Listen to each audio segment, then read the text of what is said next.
All right, I'm back. We got High Drive Hazy Double IPA coming in at 8.85 ABV. High Drive looks like we kind of got like a looking out the window there, kind of mosaic style artwork. Has like the road with trees and mountains and the sun. We got Lumberbeard Brewing out of Spokane, Washington. Not too far from where I live. I've visited Lumberbeard before. Let's see, do they give us anything else? Yes, they do.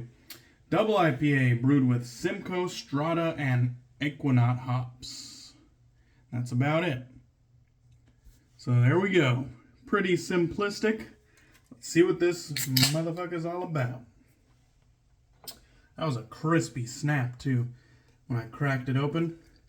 We got one of these old IPA glasses that I love to use.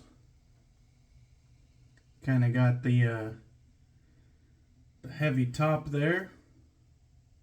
Take old biddies. Smells pretty good. There's a good look at it.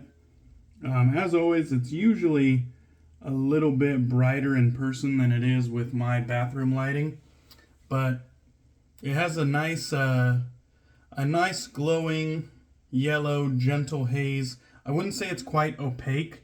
A little bit of light does make its way through, and there is little tiny specks of floaties in there as well. I don't know if the camera, well, behind the carbonation, there's little tiny specks of floaties, and of course the floaties, no big deal with the floaties.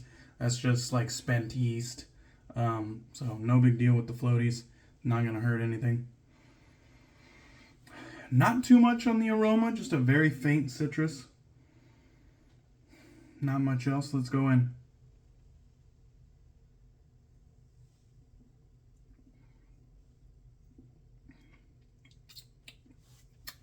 A lot more on the palate.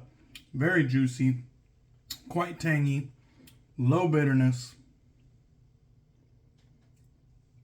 Definitely a mixture of citruses. Nice sweet orange, perhaps something a little bit more bitter. Maybe like more of the orange rind, a little bit of pith. Finish is very clean as well.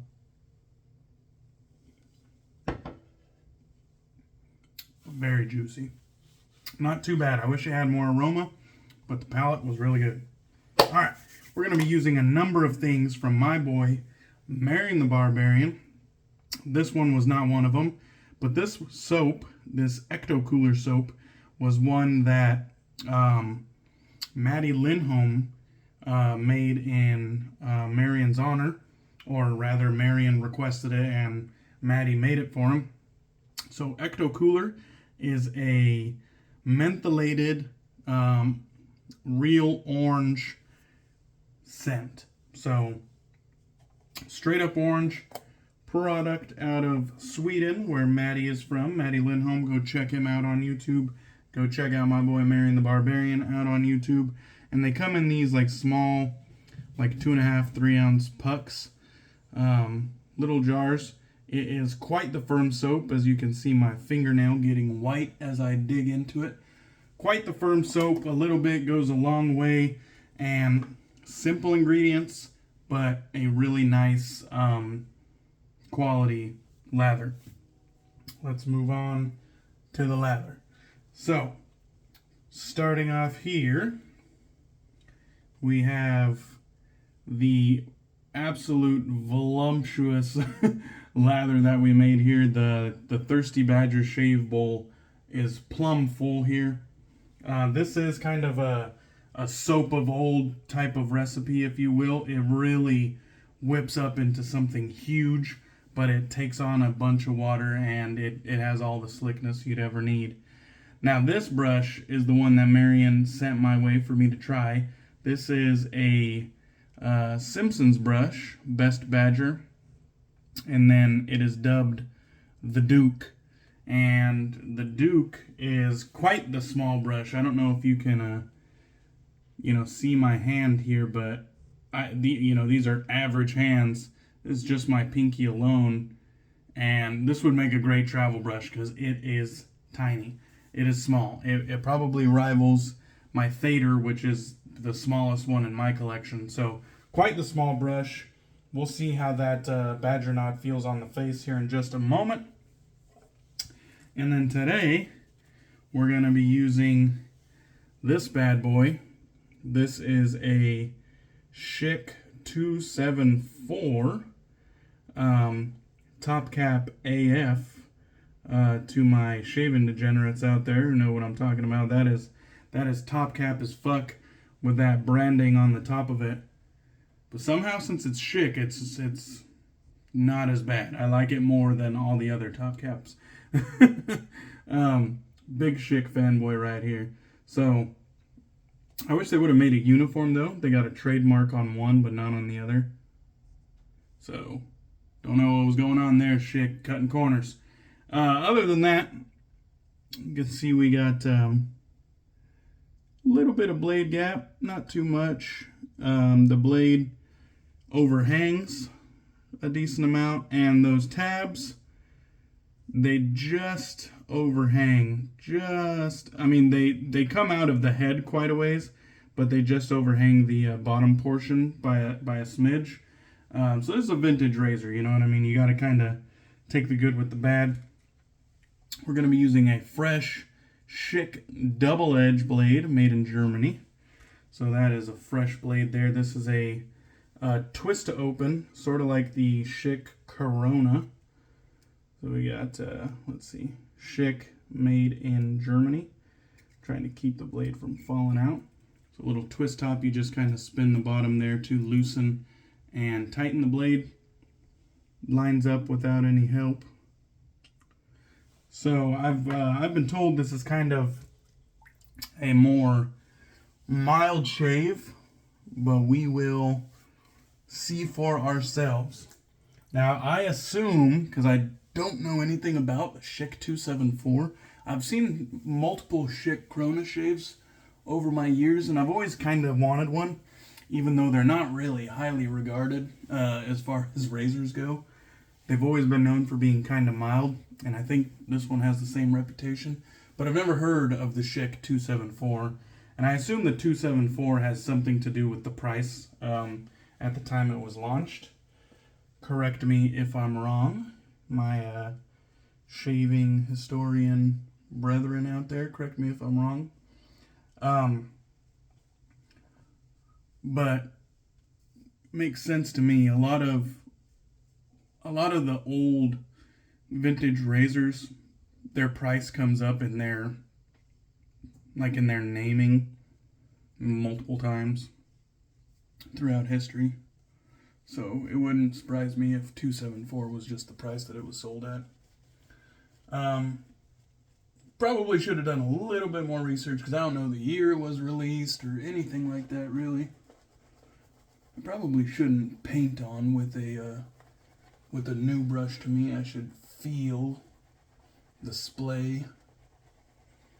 So I let this brush sit in the bougie brush bath, my Lancaster Razorworks bougie brush bath, my brush scuttle, while I took a shower. So it was in some nice warm water.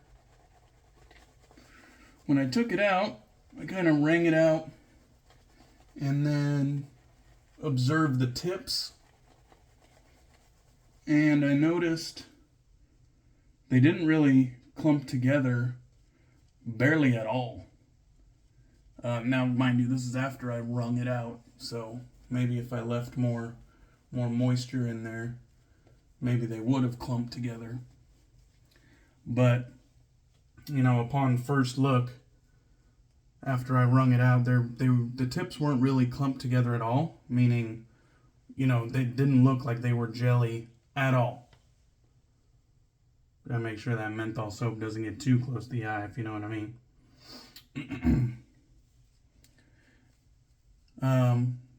So I went in, started making the lather with it. I noticed it was kind of had a good amount of backbone. It still splayed all right, but it had a good amount of backbone. So I didn't put a lot of pressure, kind of like you would like with a bore knot. I didn't put a lot of pressure, and I still was easily able to pick up soap off the bottom of the bowl. And what I noticed was this little brush could whip up a mean lather. And after multiple additions of water, we kind of got the soap to where I wanted it.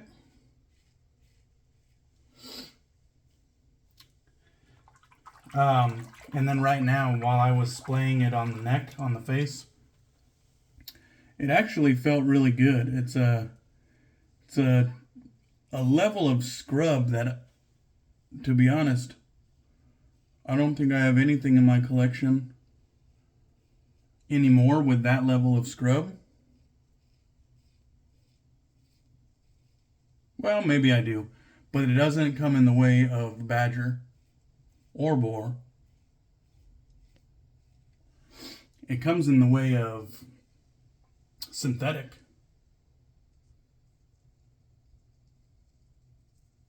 Plenty enough residual slickness with Matti's soap. Now, although it had plenty of scrub, it didn't feel like it was tearing my face up or anything like that. And that's that. Nowadays, I'm primarily a painter. I don't know. Somewhere along the way, the scrubbing portion just kind of seemed redundant. Like, I didn't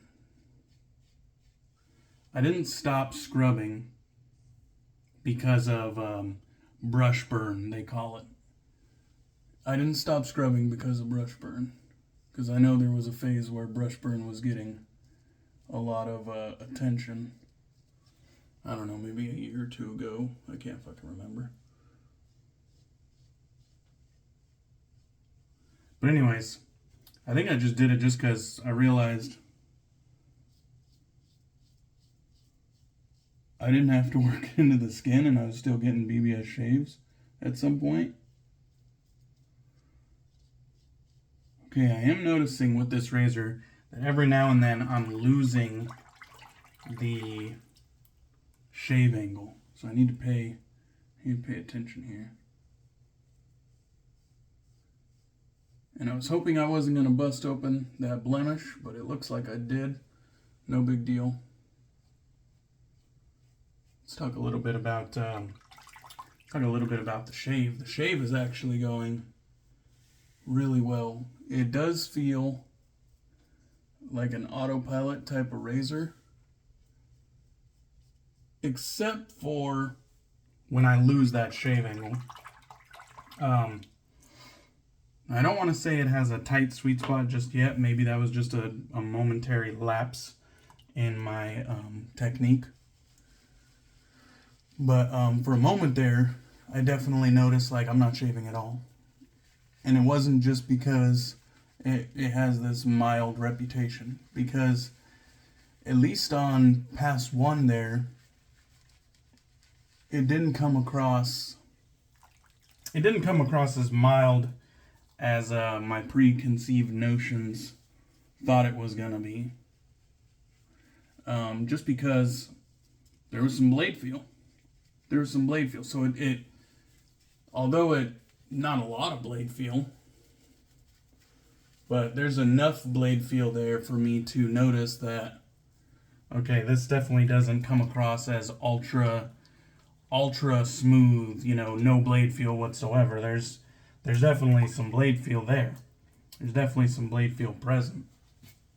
Go ahead and rinse that slickness off my hands.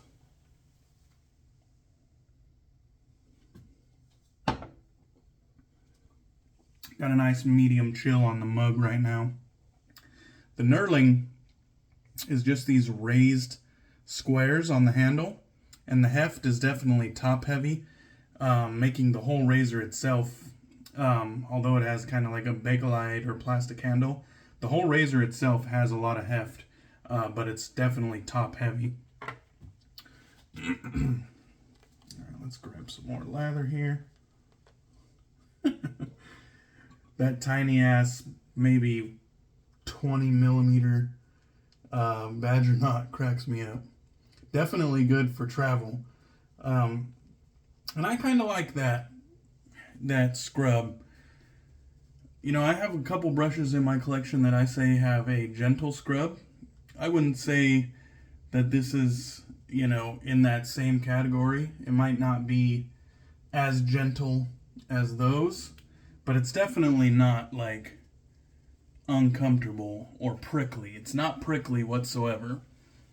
There's still soft tips, but the combination of backbone and like no gel whatsoever, it just has like this nice entry-level scrub.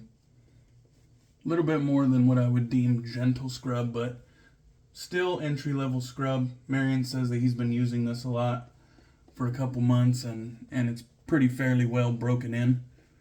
And I don't know what it's like initially, but at this point, it feels pretty good. And I have made a humongous lather today. I don't think I've ever had as much like down the face as I do today.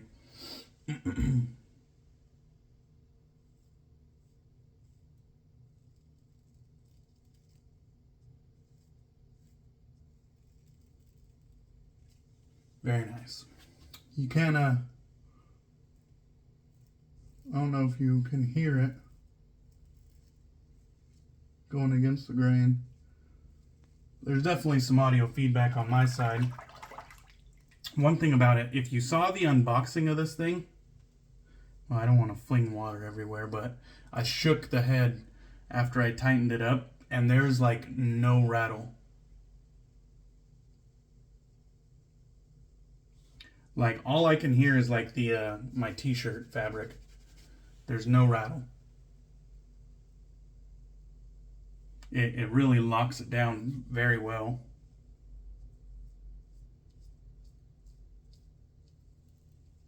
Now that doesn't mean that the portion that is exposed, you know, can't chatter or flex while it's popping hairs. But the blade is thoroughly locked into place. And it has a nice lather channels too. You can't really see it with the blade loaded, but it has some fairly wide lather channels down there. All right, against the grain. What I'm curious with now, because the razor feels very comfortable, low level blade feel. I think it does have a generous sweet spot. I think I just got caught up in my talking, and I may have lost track of my technique for a moment. But I do think it has a very generous sweet spot. I'm kind of in cruise control mode now.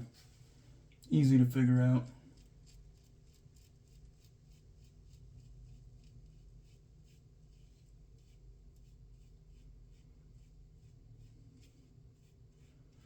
One thing, once you've been a straight razor shaver or a Weck Sexto blade shaver, stretching the skin just becomes part of your technique. I use it even with my DE razors.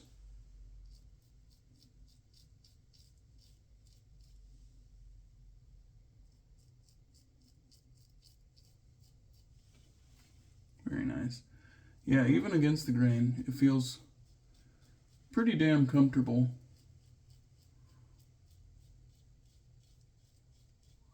I can understand, you know, where some people might have said it was mild.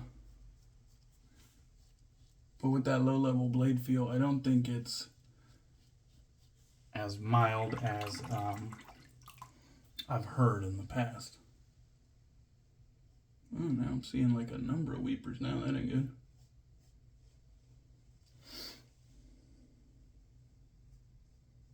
I was kind of concerned whether I should have gave my skin another day before I did this shave, just because I had this one blemish.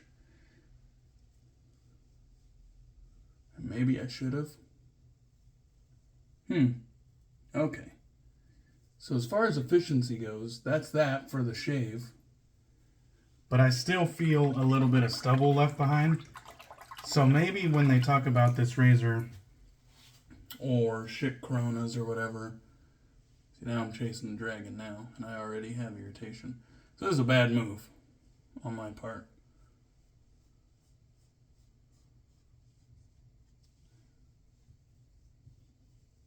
It's DFS. Or perhaps, except no. It might even just be acceptable. That's pretty trash. So, definitely didn't get me to BBS. I don't want to cause further irritation, but so the actual like feel of the razor while shaving is kind of low blade feel, kind of low to medium aggressive. But it seems like the efficiency is definitely on the mild side. The actual how close of a shave does it give you, I think it's more on the mild side, which is typically not a good ratio. So that is a bummer for the Schick 274. Of course, this is only the first time I've ever used it, but it felt good. Like, it felt good while shaving with it, but not getting me to BBS is kind of a bummer. There's definitely some, even when I stretched my skin and everything. So not getting me to BBS is definitely a bummer. And then those weepers might have just been because I had some irritation, and shaving over the top of that irritation creates more irritation, believe it or not. As far-fetched as that sounds. Wipe down with the Lancaster Razorworks towel. I definitely appreciate Marion for sending these things over for me to try. I've always wanted to try a Schick double edge. I wasn't aware of this one. I was only aware of the Schick Corona. And Marion informed me that there's kind of multiple versions of the Corona. But they look really similar, so I wouldn't be surprised if, you know, they just marketed them differently, but they were the same razor. Anyhow, the Duke, fantastic little brush. I really enjoyed it. I enjoyed that entry-level scrub that it had, and it whipped up a nice lather, even for its size. Don't quote me on it being 20 millimeters, but I mean, it's small. It's smaller than everything in my collection in that regard, and not as densely packed as well. All right, let's get some aftershave on. This one is also, I don't know if it's mentholated, I can't remember, but it is also a straight up orange scent, also from Matti Lindholm Shaving Supplies. Give it a good shake. This one is called Toxic Waste, and although it is a simplistic design, or simplistic ingredients, it's actually a really nice aftershave, just like his soap. Kind of has that light greenish tint to it. Oh yeah. And this stuff will leave your skin feeling very nice. I think it does have menthol. Let's get some more for the neck. Oh shit, this video went long. I was really chatting it up in this one. Sorry about that. Alright. That'll help soothe the skin. Alright, guys. Thank you guys for watching. I appreciate you. Thanks for sending the shit over, Marion. I appreciate it, man. And I'll catch you guys on the next one. Have a good rest of your week.